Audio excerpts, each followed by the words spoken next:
What would it feel like to be free? Do you constantly try and make changes in your life but always slip back into old ways? I used to be constantly frustrated by my lack of willpower. What I never knew is that there was a reason why I could not control myself, and that there are processes that you can follow to regain your freedom.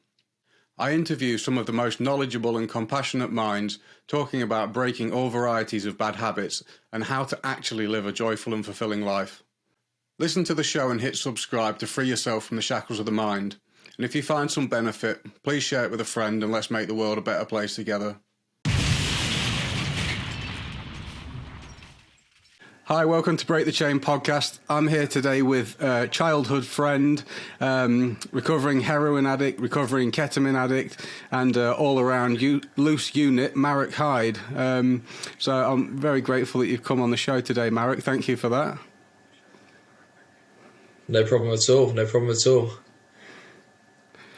So what we're going to do today is, you work in the addiction field in the UK, and what we want to do is we want to, for anybody who is really serious about getting sober, but they don't know what to do, this podcast is going to be more or less a menu of options of things that you can do if you really seriously want to get sober, but you just don't know where to start.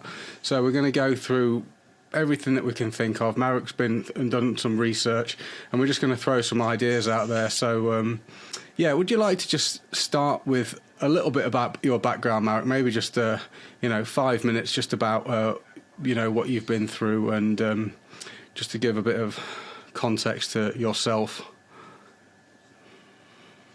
Yeah, absolutely, no problem. So, I was, as you say, a drug addict. I was more of anything I could get my hands on a lot of the time, and ultimately that kind of ended up with a good few years of ketamine addiction, and then that followed on with a good few years of heroin and crack addiction. That kind of led me to some not very nice places. The heroin addiction, I was an IV user at the end. I basically lived in a city called Nottingham, and my life just revolved around stealing for drugs, just the not very nice things that happen with drug addiction. It also ended up with me spending some time in prison, and that's kind of where I thought, well, I was in prison and I was thinking about, first of all, I was in prison and I was quite relieved because my life on the outside was so horrendous. And then the next thing, I'm also planning my next crime when I get out. And I kind of just had that moment of clarity where I thought, do you know what? This ain't going to end. I'm going to be right back here in a few weeks, a few months, a few years. And that was kind of that moment of clarity I needed to kind of get some help, and I think that's why I thought that this podcast was so important, because when I got to that point, I was fortunate. I was in a position where I knew about where to get help. I knew exactly where to go, and not everybody is. So I had that opportunity to get some help, and I did. And this was about 8 years ago now. Coming up to in January, it'll be 8 years clean and sober, abstinence-based recovery. So that's kind of what I want to do today. Kind of just shed a bit of light on what's available. When you think of rehab, you think of what you see on the TV, people checking into these rehabs that cost thousands of pounds a week, and not everybody that's actually addicted to drugs with zero money is going to be able to afford places like that. And it's not the only option. There is many options out there, and that's kind of what I want to shed a bit of light on today. So hopefully over this festive period, when a lot of people reach rock bottom, they'll have some reference to look at, and hopefully lead them in the right direction to get some help. Yeah, I think it's really interesting, isn't it? Because when something that I hear a lot is that, people will say, I've tried to get help, nothing can help me, no one can help me. I think a lot. I think there's two sides to that. One being, are you really ready to actually do it? But even if you're not really ready to do it, there's still things you can do, and we'll talk a little bit more about that. The other thing is that I think people often go to people who don't actually really know how to deal with addiction. They don't know anything about it. So if you go to the doctor and ask about addiction, or even sometimes you can go to small organisations that deal with addiction, and you might speak to someone who doesn't really know anything about it, and you feel like they don't understand you. And I think making sure that whoever's helping you actually understands your situation is a really important thing. So hopefully in this episode we can actually try and help to signpost people to something that's going to be more helpful to their situation. Yeah, absolutely. I completely agree with you. I remember when it first transpired that I had serious addiction issues, and speaking with my family and trying to get help and find the right people to speak to actually get the help that was required. It wasn't simple. It wasn't like it just wasn't simple at all finding that addiction support and the right addiction support for that person. I don't think it's widely available. Often people's first port of call is Google. Put it into Google, and Google can come with some results, but usually the person that comes top on Google is the person with the biggest marketing budget. And is that the person you want supporting you through addiction, or is it somebody that has motives just to get you clean, or is it someone that's running a business? So it can be difficult to find the right addiction support, particularly if you're looking to do it on a budget or for free. Absolutely. I've looked through those sites and I've had the same experience.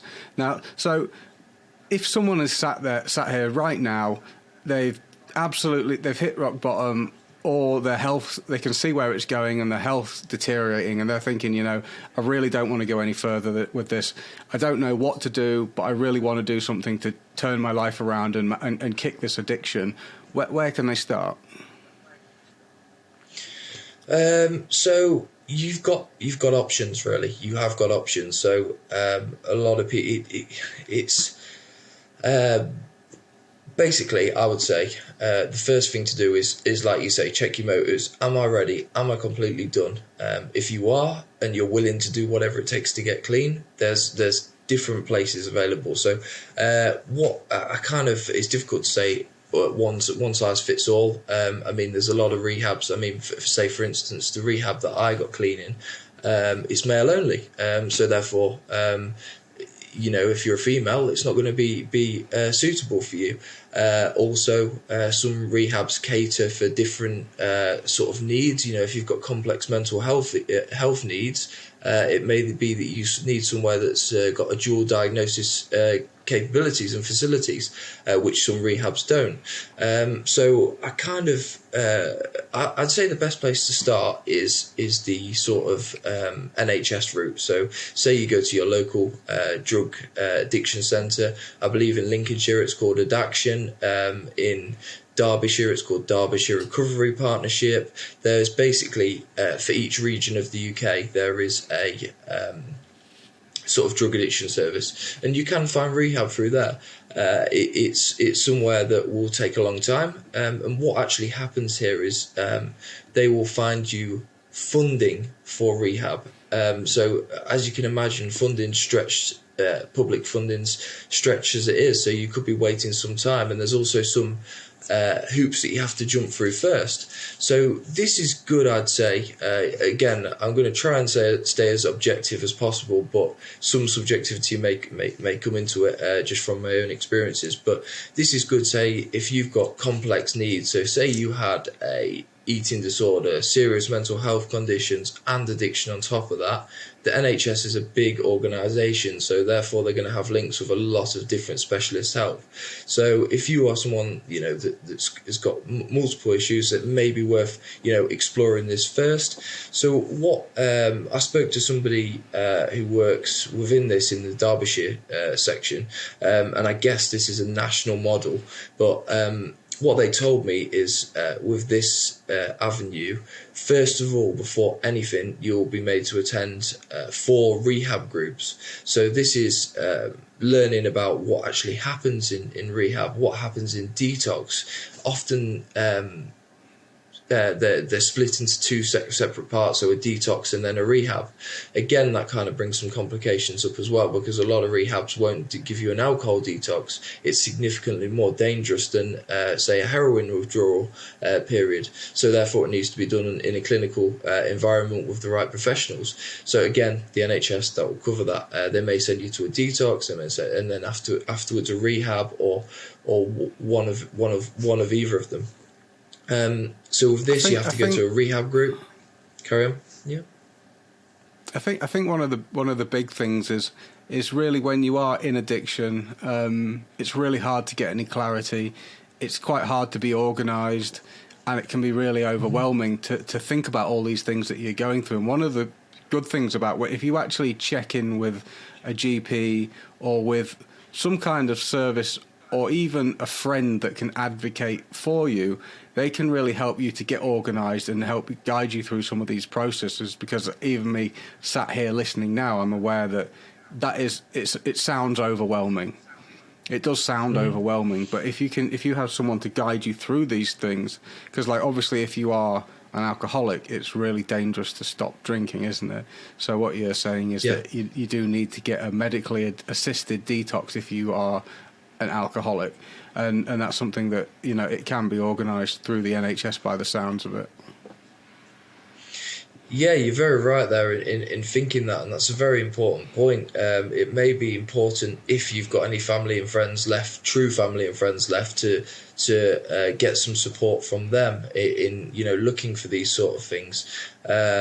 Again, the nature of the beast of addiction and alcoholism is that you often push away true friends, family. So, but if you have got someone that's loyal to you, that you would genuinely class as somebody that would help you, that is a really good point. Get them to help you. Because from my experience in addiction, you have very good intentions. Your intentions are to call up the addiction support and go to the rehab group, but then something comes along, someone's got something that you need, and you end up getting distracted, and it's basically no fault of your own. You're powerless through alcohol and drugs, and you end up going along that path. So definitely get someone to help you, kind of if you can get into some sort of stable environment and stay with someone. Again though, it's complication, like you say, with the drinking, but try and get some stability, so you're able to fulfill the requirements of whichever route you take is helpful. So maybe a loyal friend that can help you, remind you to make them phone calls and stuff like that. I know certainly for me, my family encouraged me while I was waiting to get into rehab to make them calls every day, and also gave me the facilities to actually use their phone, because such is the nature of the beast that you sometimes don't have a phone, you don't have credit on your phone, you don't have availability of a phone call. So that is really, really important to have someone to help you along the way. I completely agree there. I needed a lot of help, to get where I've got. I've had to accept a lot of help along the way. I've seen how they do it here, and it's amazing because they have a kind of a system, and once you call the system, and they all communicate with each other, all the drug addiction organisations and the supported housing and everything. And once you call, and it's a similar thing, you have to go through 8 sessions, which are prerequisite, which explain the programme to you. It sounds like you're lucky to only have 4 there, and then you have to have 5 days sober before you go into treatment. So there are, like you say, there are hoops that you have to jump through, and it's not and it's not easy. Going through this process, and it's taken, you've maybe spent 2, 5, 10, 20 years digging yourself into a hole with this addiction. So climbing out of that, it's going to take a lot of work, and it does take effort and determination. But the more help you get, the easier it is. So, sorry, carry on.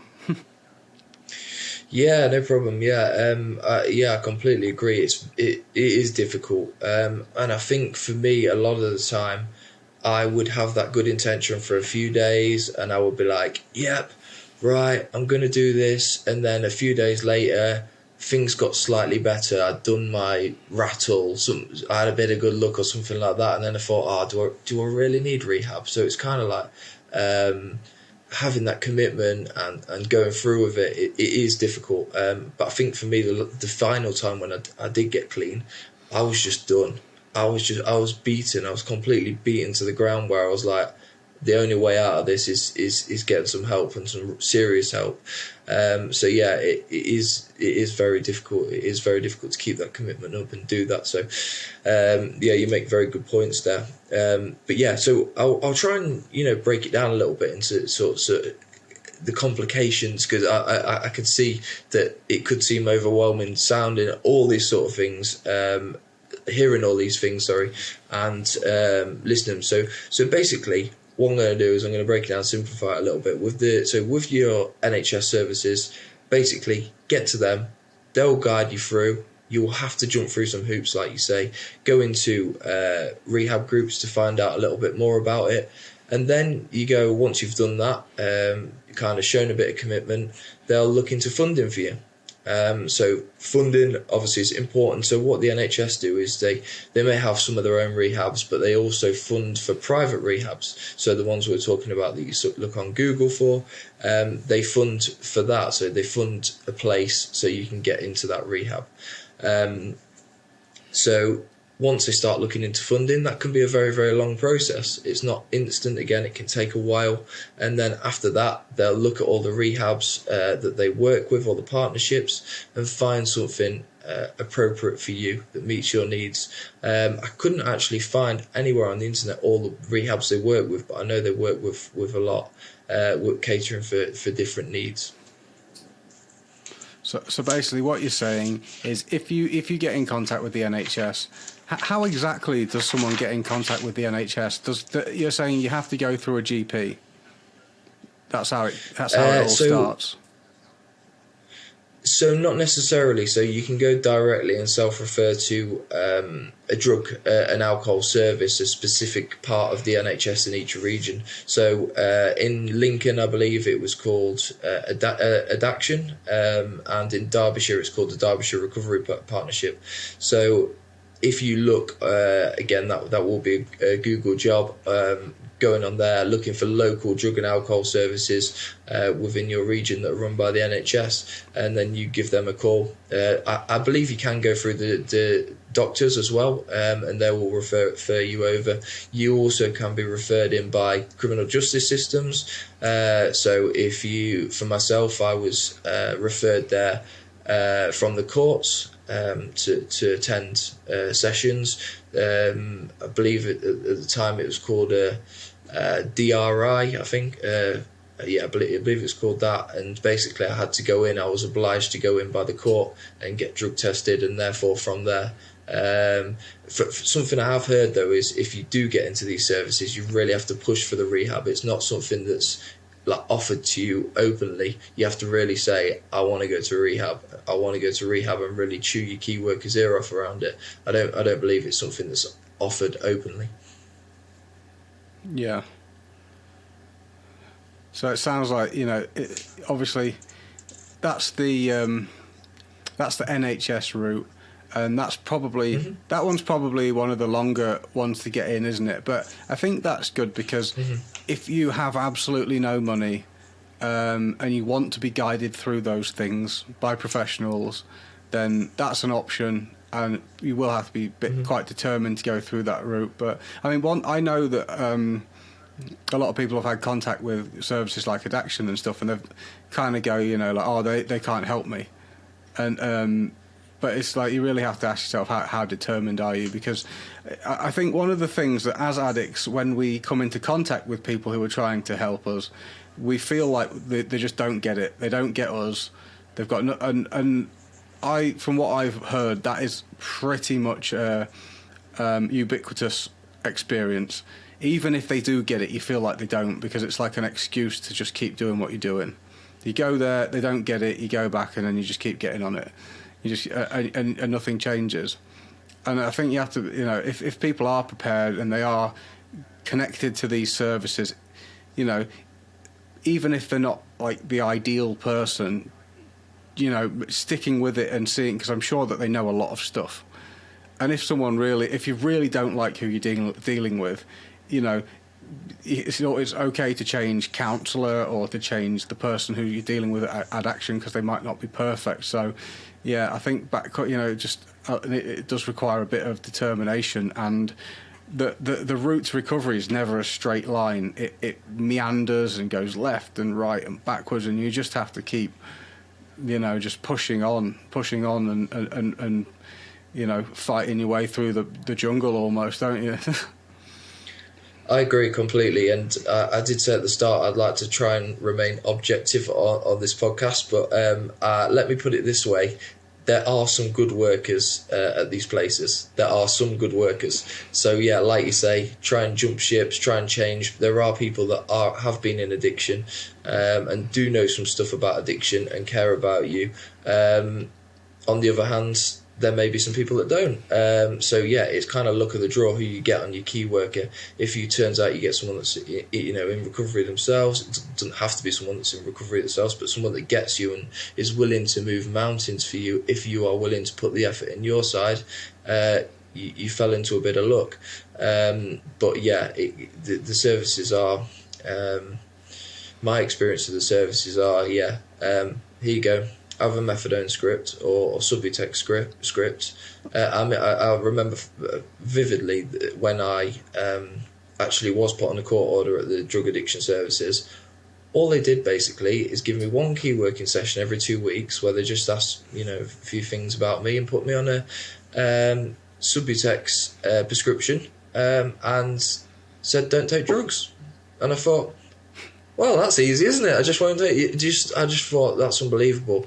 I couldn't believe the what they was trying to tell me to do. I said, that's great. Yeah, just if I could stop drugs, that would be absolutely fantastic. But it's not always as easy as that. So yeah, I do remember that. But yeah, there is some good there. And yeah, like you say, it's a lengthy process. You really have to push for it. And sometimes you don't have that motivation. It can be difficult to get. So that's what you're looking at if you go through those services. Yeah, and there are actually counselling techniques, especially in addiction, things like motivational interviewing, which is even if you don't feel motivated to stop using, there are actually techniques that people can use to help you build motivation to change. And that doesn't come by someone actually saying, you need to stop using, because every addict, we know that we need to stop using, but we can't because that's addiction. But what motivational interviewing does is it helps you to find out, to really ask yourself, what did you want to do with your life?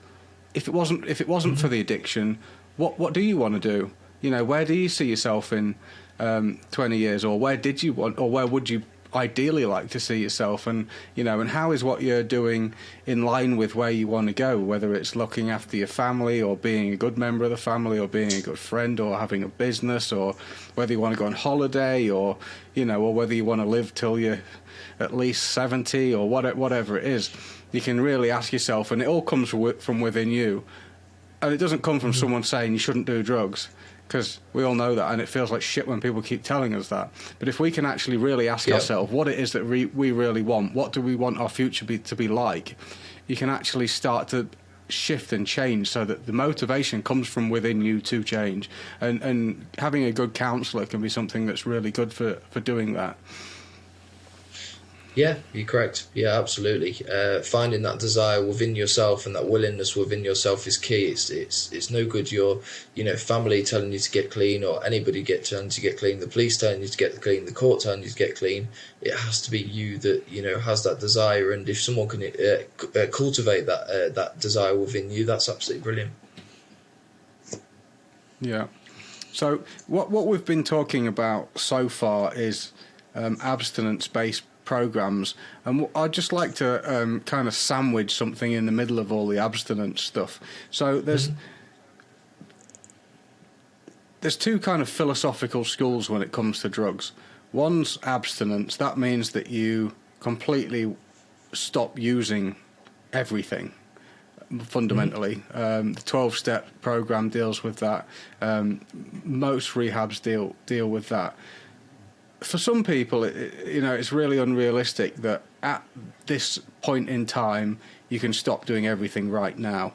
The other school of thought is harm reduction, which I'm sure they do a lot of in the UK as well, right? I don't know. Mm-hmm. But what they deal with a person where they're at. So they go, right, so, you know, can you stop using now? And they go, okay, you can't stop using now, but what you can do is you can start learning how to look after yourself.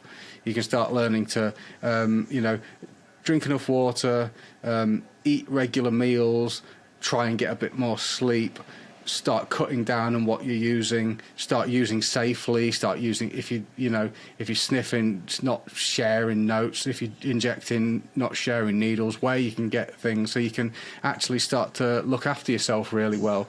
And once you actually get involved with these, this process, you actually start wanting to look after yourself. You slowly can start edging yourself in that direction, knowing that you give yourself the best chance of actually prolonging your life and looking after yourself, and until you are ready to really go, you know, I've really got to actually stop doing this, because ultimately, from what I've seen in the many cases of many people who I've spoke to, is you won't actually become completely satisfied and happy and fulfilled with your life until you do stop using.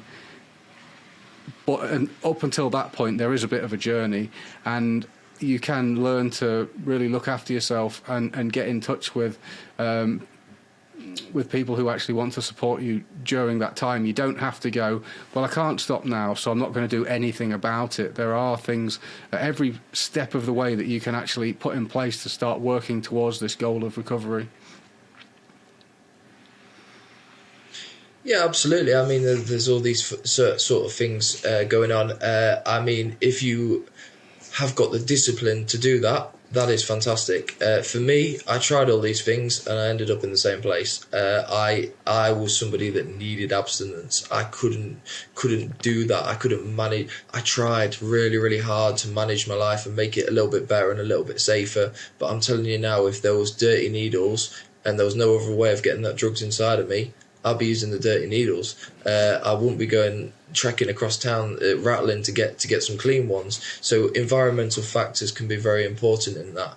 Perhaps if you have a solid base, you know, you change locations and you start, you know, living a little bit better way. But often these people that suffer from addiction are trapped in certain environmental factors. So yeah, I agree with you. Definitely there is things to do, and if you can move along that path in that way, then that's great progress. Often people can't, some people can. I mean, there's many different forms of recovery out there.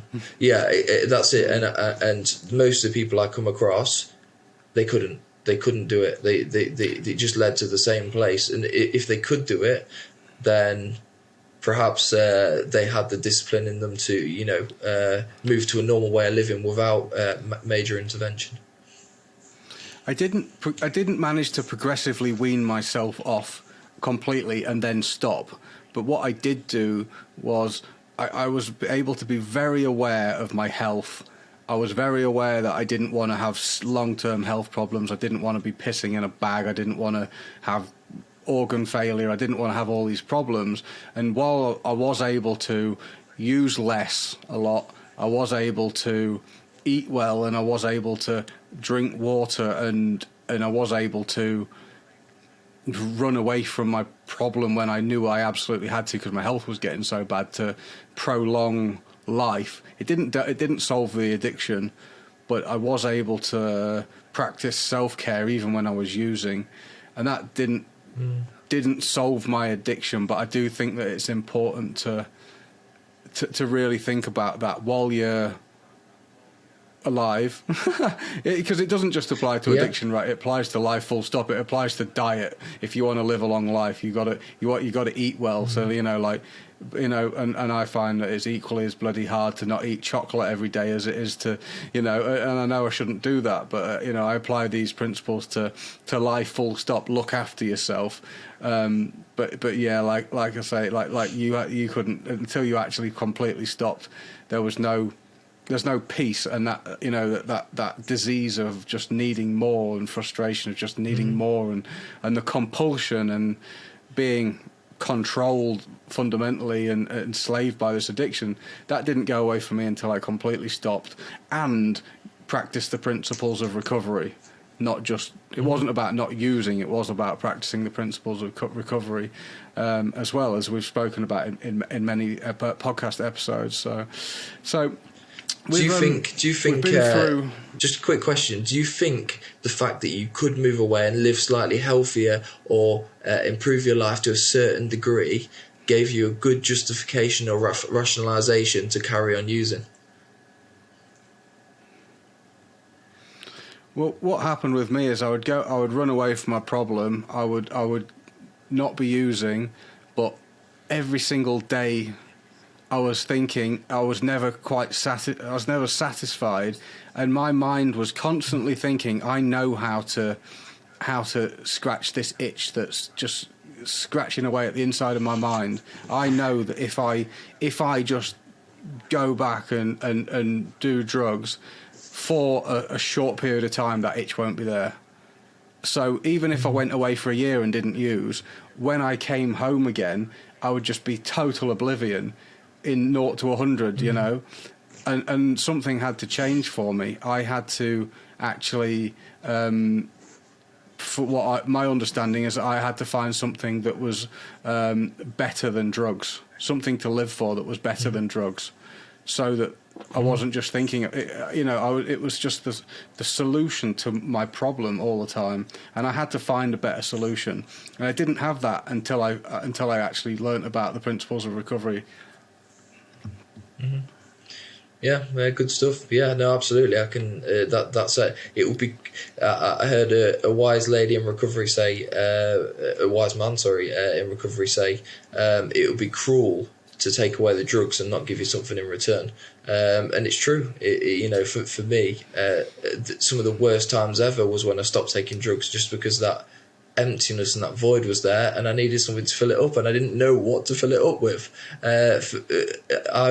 One of my favorite lines in recovery is saying, you'll find out why you started taking drugs when you stopped taking drugs, because you left with what made you start taking drugs in the first place, which is not a very good place to be. So those tools of recovery are very important. Yeah. And one of the things about going into residential rehabilitation is that you get to learn about these things in a very intensive way. You know, for I don't know how long they are. I imagine that it's a couple of months. The program's there, 8 weeks or so. You know, you're going to get a really intensive dose of learning about how to set your life up in a way that you can live without drugs, by, you know, because you have to change things around you so that it's going to support you, so you're not going to be constantly triggered, so that people around you are supporting you with this, so that your life is more fulfilling.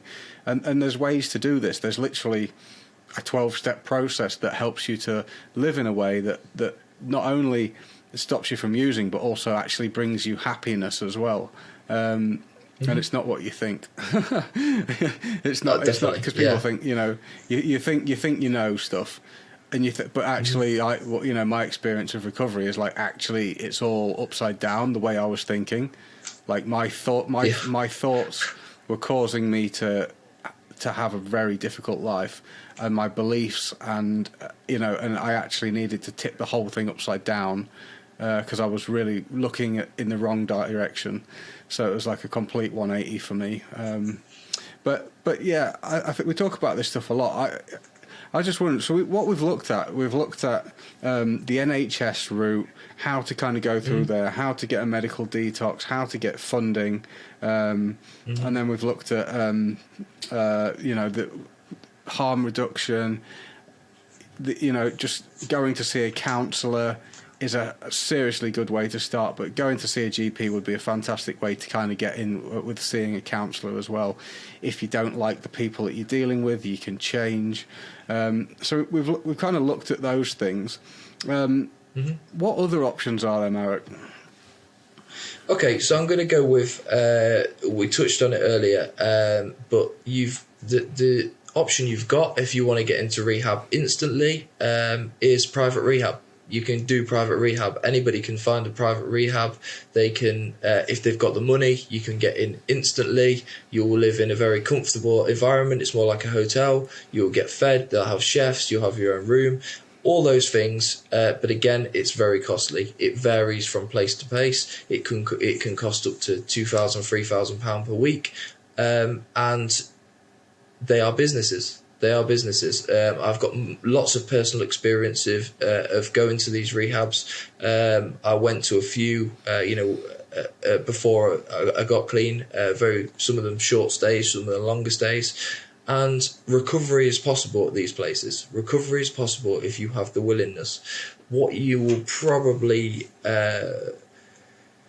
find is that these places are not as likely to tell you the truth, because they are a business and they rely on you staying there to get money.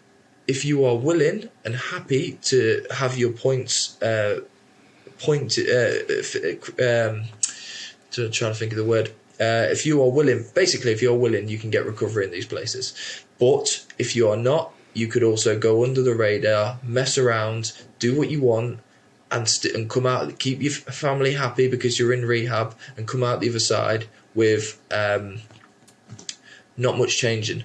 Your attitude's the same, you're the same, you've just stopped taking drugs, and you'll probably soon realise afterwards, when you get back into the real world, you can't cope and you'll end up using. But I'm not saying recovery is not possible at these places. It completely is if you are willing. But it's very easy for an addict to say, particularly me, when I was younger, I was kind of, I know better than this. I know. It was a very valuable lesson for me going to these rehabs, because people told me stuff. The counsellors, the workers there told me, you cannot use drugs. You can't use certain types of drugs. It will lead you back to these types of drugs. And I was like, yeah, straight away. And then, funnily enough, what they said came true. Everything they said came true. And that kind of led me to the point where I thought, something, they may have a point here. And, I tried all these, different ways to get round recovery, and because addicts think that I thought I was a smart guy, that smart that I end up in rehab numerous times, but I genuinely thought I was a little bit of an exception to the rule, and I thought it's all right for these guys, but it was a valuable lesson. So essentially there's tons of private rehabs in the UK. Probably the most notable one's the Priory, because they are the one where all the celebrities go to. Again, you can get funding for this through the NHS. So when you pay for your private rehab, you'll be in there with people that have been funded to go into the rehab. So if you just want quick entry, you can do that. If you're completely desperate, it's possible. It's possible to get recovery at these places. Yeah. So that's the paid route. Yep. What else we got? So that brings us on to the next part. So you have also got let me just get my notes up. Okay, so I spoke to a few people that have been in rehabs in my local area that are free of charge. So you've got lots of rehabs that are completely free of charge. So one of my friends has just been in a rehab called the Carpenters Arms near Loughborough. So this is a Christian-based rehab. So people think, you've got to be Christian to go to a Christian rehab. How many addicts do you think are actively practicing Christianity? Not many at all. They are not. It's quite unusual. Actively, okay, fair enough. Yeah, it's quite unusual. They probably think they are. Yeah, they probably think they are. How many times they're going to church or not, or taking it in because they're perfectly sober at the service, I don't know. But yeah, basically, you don't have to be Christian to go into these rehabs, but you are expected to live by Christian principles. So what Christian principles are, I can't go in too depth. You can kind of imagine it's what. Being a good person, living by principles. And what I think would Jesus do? But no, I think on a serious point, I think you'd practice things like being kind to people, being respectful, having humility, not thinking you know everything, Yeah, things that that's really it, are exactly. not that bad to have in your life. I don't know. I actually I'm doing my student placement at the moment at the Salvation Army residential Okay. rehab, and in this place it's you know you're in a Christian organisation, but it's really they don't push it on you at all. It's kind of it's around, and some people you know you're there, but they're really lovely people. They really are really lovely people, but the whole thing's CBT focused as well. So they are actually using evidence based information, knowledge, skills, tools, all that stuff as well. But it's just run by people. I mean, one of the things that I found quite amazing is that actually, these organisations really do care about people. They really do care about serving the community and stuff like that. And I think I myself, when I was in active addiction, would have been quite against anything that seemed religious. And I think that through recovery, I've seen how much of a knob I was. Because these really are some lovely people, and I found out that I actually have a lot in common with them. And it was just the addiction that put up a wall that made me think, I don't have anything. I'm this techno raver punk guy, and I'm anti this and whatever. And I found that through my recovery, there's been some real connection with a lot of people who I never thought that I would, and some people are genuinely out there to help you.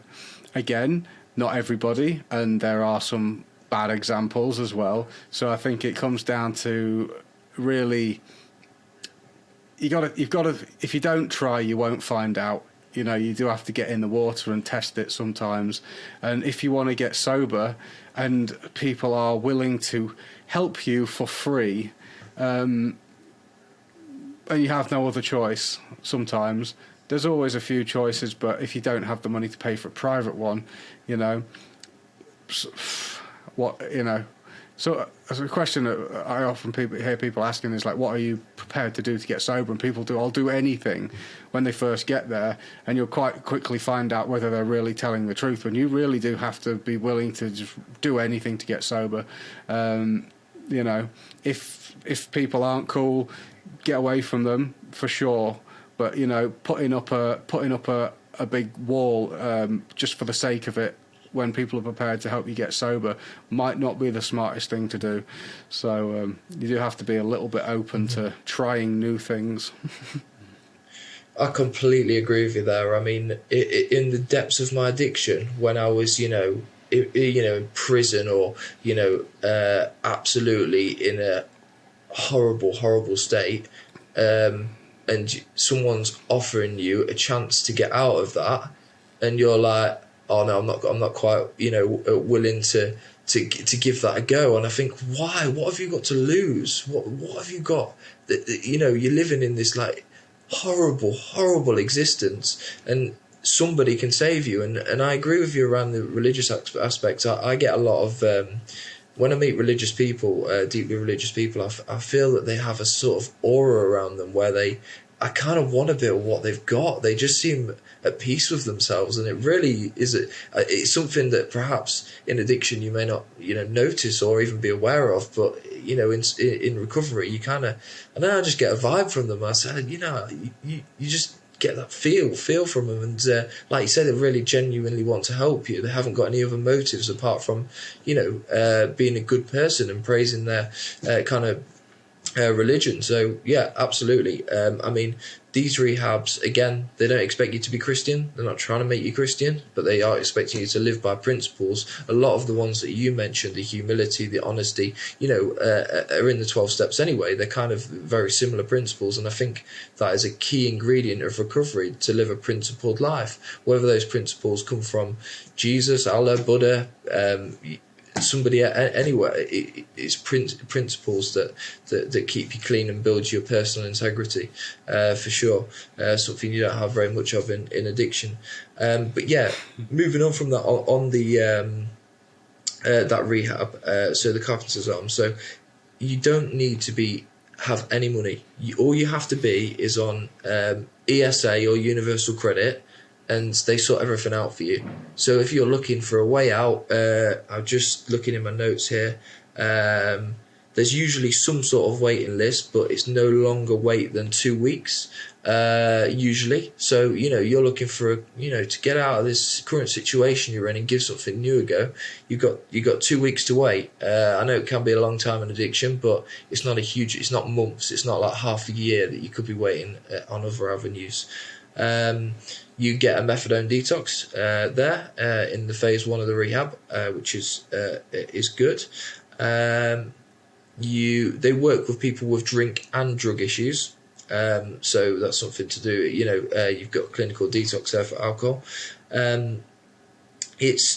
I've actually visited this place, and it's very impressive. The facilities got there. They've got gyms, they've got Xbox, PlayStation, table tennis, all those sort of things to keep you busy. So you kind of looking at some luxuries there that you perhaps would get in a private rehab, but it's all free of charge. That's a bit on that rehab. It's definitely an option to look at. And I've advocated for a lot of people over the years who've contacted me. They've wanted to get sober, and they're just like, I don't know how to do it.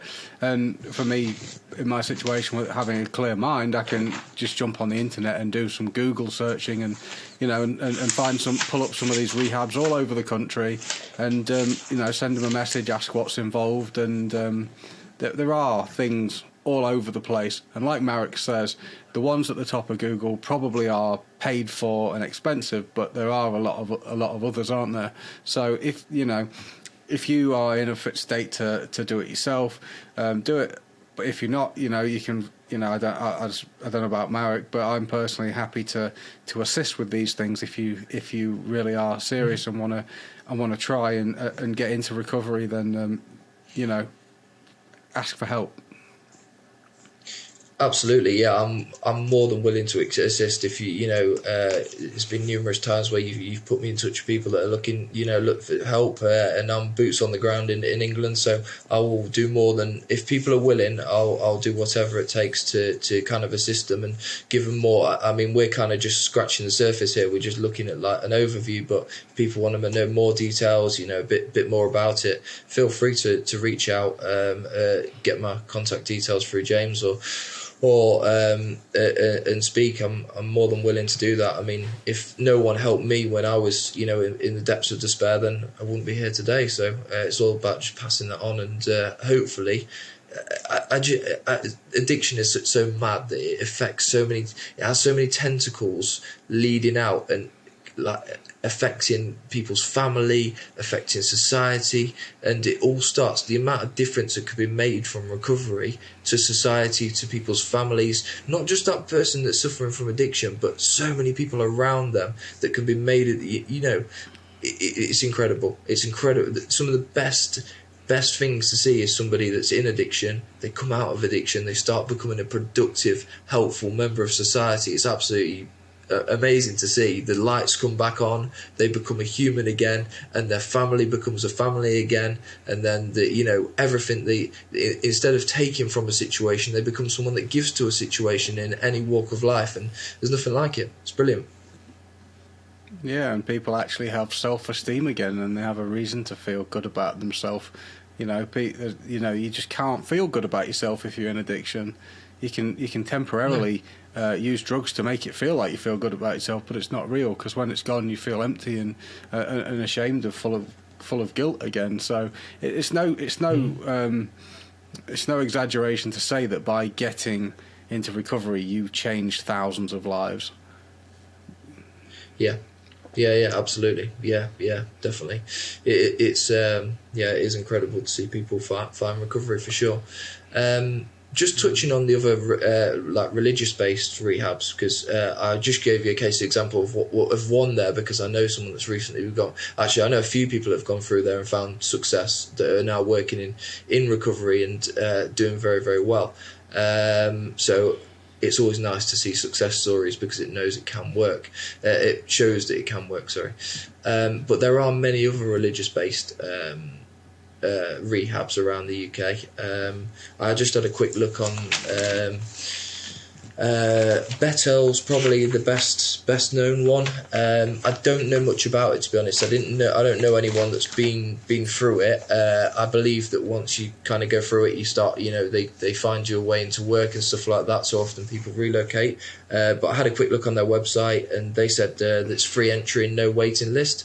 It's probably worth having a look on their website. If you are looking to go down that religious route, they are dotted around the country as well.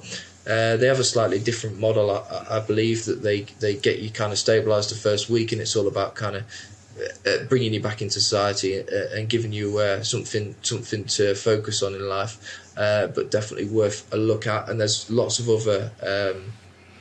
I know there's a Livingston House in Birmingham. Lots of other religious-based rehabs as well that are there to help you. So it's worth looking down that route. If you're looking to make a change.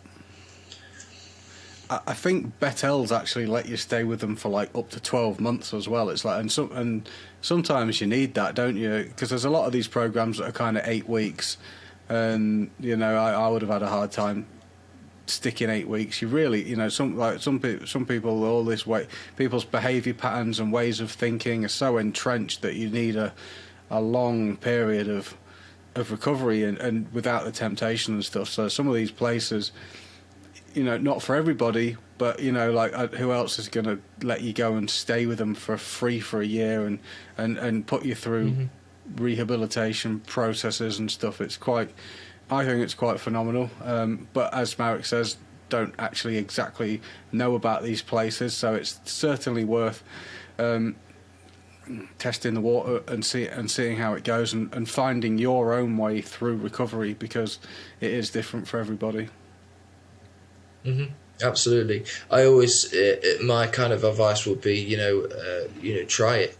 What's the worst possible thing that could happen? What is it like? I mean, if you're in addiction and you're really suffering and your family's suffering and you are really in a bad place, what is the worst thing to happen from trying something new? It can't be worse than where you're already at, I'm pretty sure. Well, for me, it couldn't have been any worse. And again, touching on you talked about the length of rehab. For me, it was incredibly important to have long-term, sort of rehab. Most of these rehabs that I've been talking about are phased, so they'll have phases as you go through. Usually quite a long time. But the private rehabs, often people can't afford to, if it's free, £2,000-3,000 a week, over a month, that soon adds up. So it's difficult for people to sustain long-term recovery and stay in there a long-term time because of the financial implications of it. I'm not too sure about the funding, how long they fund for, but I believe it's for a fairly good time on a case by case basis. Obviously, if you just go into detox, it can just be a month. But if you actually go into rehab, it can be for 6 months, which I would completely advise. Yeah, completely. That's what worked for me the longer term, anyway. I'm aware you only have about 10 minutes left. Is there any other things that you think are really important to mention? Yeah, absolutely. I haven't even touched on the rehab I actually got clean in myself. So there's a couple in my local area of rehabs, again, free of charge, worth giving them a ring. One of them I'm only going to lightly touch on because I know they're going through a bit of a restructuring at the moment. They're actually closing and then planning to reopen. That's Studio House in Nottingham. That's a male and female 12-step. No, I don't know if it's 12-step actually, but that's a rehab there. And then the one I actually went through, which is Jericho House in Derby, that has got a very similar entry process as Carpenters Arms. So you need to be on benefits, ESA, and or job or universal credit. That is an abstinence-based 12-step rehab, and I can obviously talk about that one because I've been in there and I've experienced it probably the most. But they are fantastic, really, really good. Their only motives there are getting you clean and keeping you clean and helping you live a better way of life. The entry process for that is basically willingness. So when I came out of prison, I knew about them, fortunately, because I'd been around recovery circles, going to NA meetings before. So I thought, that's the place I want to go, because the people that came out of it really, really were shining examples of what they can do. And again, like I said about the religious people, these people just had an aura about them. Their lights were on in their eyes. They looked like they were loving life. They looked healthy. And I thought, that's what I want to do. So their process is you ring them up. They have an assessment there. And you basically go in for a first assessment. And then I believe a second assessment. And then after that, you're on a waiting list. So it's the person that keeps calling up the most, ringing up every day saying, just checking in, I'm okay, I'm keen to come in. That's basically the process for getting in. Just keep ringing up, and then when there's a bed available, they'll get you in. Again, that kind of varies. There's different, if people leave, there's a bed available. If a couple of people, there's no kind of like order or anything to when people leave. It's just when people find a place to go afterwards, because that's phased as well. You move on to a recovery house. So yeah, you've got another couple there that are free of charge, completely free of charge. And I went to 4 rehabs in total, 3 of them private, and then the last one, Jericho. And I got clean. I'm not saying that's completely down to their ability. I'd say it's partly down to it, and partly where I was at and how broken I was and how willing I was. I'm a firm believer you can get clean at anywhere. You can get clean any rehab you want to if you're completely willing and you're open-minded enough to say, you know what, the way I have been living my life has not worked. I am wrong. The way my brain works leads me to a hole of degradation and misery. I need to open my eyes and my brain to a new way of living. And if I can do that, then I've got a good chance of recovery. And I think that was my problem for me. I was trying to work everything out. I was trying to manipulate the situation so I could do what I wanted, rather than just saying, you know what, hands up, I'm no good at this. Wherever I tried really, really hard to use drugs successfully, and I couldn't do it. So I had to, open up to some new people's ideas, people that have done it before, people that have helped people many times before. So, those two places in Derbyshire and Nottinghamshire are very, very, very good, and free of entry, of course. And it's interesting you said you can kind of get sober anywhere, and so many people do it just by going to NA and AA meetings, and they're free, and they're absolutely all over the country, and they have them 7 days a week, and they recognise that sometimes people in the beginning even need to go and do it every single day, and it doesn't make sense when you go and hear it. You don't understand how it's going to get you sober, but for many people, it's the most popular, common way of actually going and dealing with it. It's something you can go and you can start doing it, and it's free. You don't even have to be sober to start doing it. You just have to, go and check it out somewhat with some humility and respect, for sure. But people are kind, people are forgiving, and the thing that you need most is you need to get yourself in a situation where people aren't using drugs, and where people are actually, they understand your situation, and they know how to call you out on all your bullshit. They know what's further down the path for you if you take certain directions, and they can actually signpost you out of the jungle. They have the signposts, and they can show you the way. And you can also see many different ways that people have actually done it themselves. It's just such an amazing resource to be able to see people's recovery journeys, and you can actually start to believe that it's possible for you as well. 100%. I completely agree with you there. Even if you don't find immediate recovery there, you will have a seed planted. Again, you'll have people being kind to you, people that understand you, people that will have been there. Any single person in that room, will have some understanding of where you are right now, because they were that person walking in for that first time.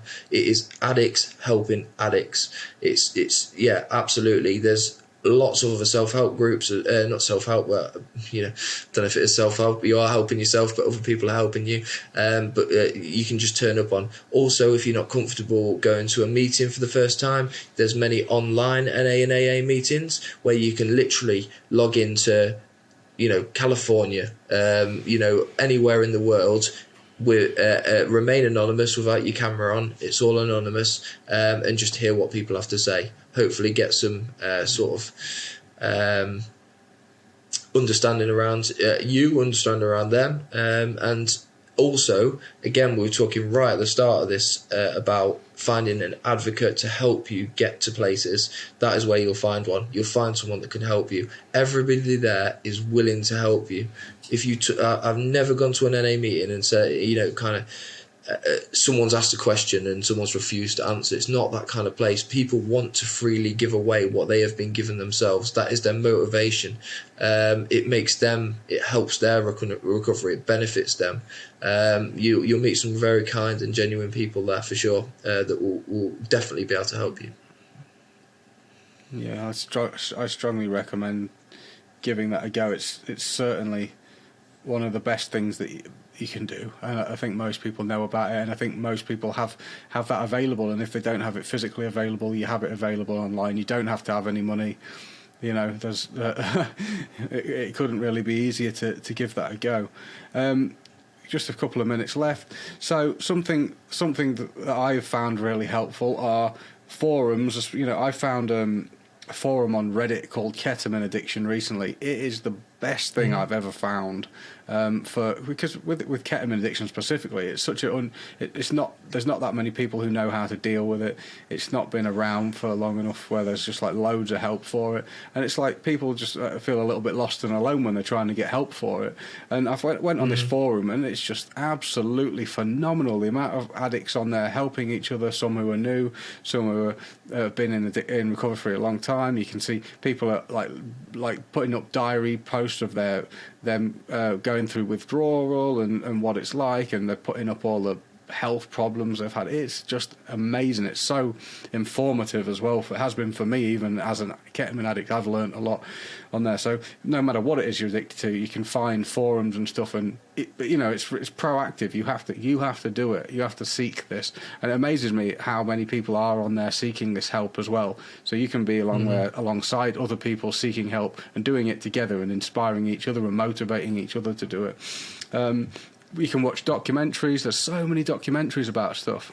Can be a little triggering. Maybe some things are too triggering at certain times to watch. But there's just a wide range of documentaries about recovery and stuff that you can learn about. Whether it's 12 steps or whatever it is, you can go on there and learn a little bit more about these things.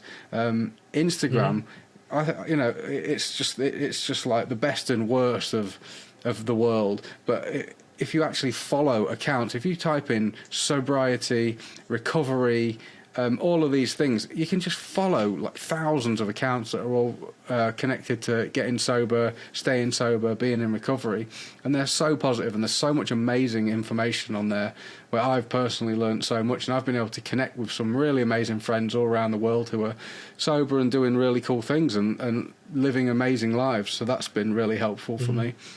Podcasts, I guess you figured that one out. So you're already doing something right. So yeah, you're already making moves, and if you've made it this far through the podcast, you're probably pretty serious about getting sober. So I'd say there's a big hope that you're gonna figure it out soon. And another thing, if you've been through rehab and whatever, it can be a bit scary going back into the world, but they've got something called supported housing, haven't they? So that's where a load of people who have got sober all live together, and they help each other, and usually there's someone in that house who's got a bit of long-term recovery experience, and they can help to guide everybody else. And I really hope through this podcast you've come to realise that there are multiple options when it comes to getting into recovery. Obviously paying for a rehab seems like the obvious thing to do, and that's totally off limits for so many people. I really hope you can see now that there are other things that you can do. There's places to start, and there's actions that you can take to get your first foot or even second foot on that ladder of recovery, I think you've already put your first foot on by being here, you know, and you know how to keep climbing and how to get help with that ladder if you need some help. Mm-hmm. Yeah, I completely agree. You completely bang on with that. I think, you know, again, I just want to reiterate, if you are struggling at the moment, if you're finding things difficult, if you are at the end of your tether, this is temporary. Your life will change if you reach out and get help. The help is available. First of all, if you want to start just by reaching out to me or James, we'll be more than willing to help you, lead you in that direction. We've been there, we've got out of it, and there is a way out. Don't be scared. Don't feel, you know, any fear in doing that. We want to help you, and just reach out, get some help to start off with, and your situation is temporary. It will change. There are people out there that care about you. They want to see you change. They want to see you, you know, live your life to its maximum potential, and you will. Just take that first step, reach out. Again, like James has said, we're at the end of this, you know, podcast. If you're still listening, then you're keen. So that's good news. So yeah, just stick in there, reach out, and things will change for you. Promise. You know, you might not want to quit, and that's okay, because all you need to do is want to quit. Even if you just want, that's okay. It's a absolutely adequate place to start, and we've all started there. And I see people change their lives every day. Marek has seen so many people change their life and go from a situation that might be very similar to yours and get sober and be happy and fulfilled. So it is possible, and I just want to say an absolutely massive thank you to Marek for coming on here. I know he did a lot of research for this podcast episode. I'm really grateful, Marek. Thank you so much. That's no problem at all. Always a pleasure. Listen to the show and hit subscribe to free yourself from the shackles of the mind. And if you find some benefit, please share it with a friend, and let's make the world a better place together.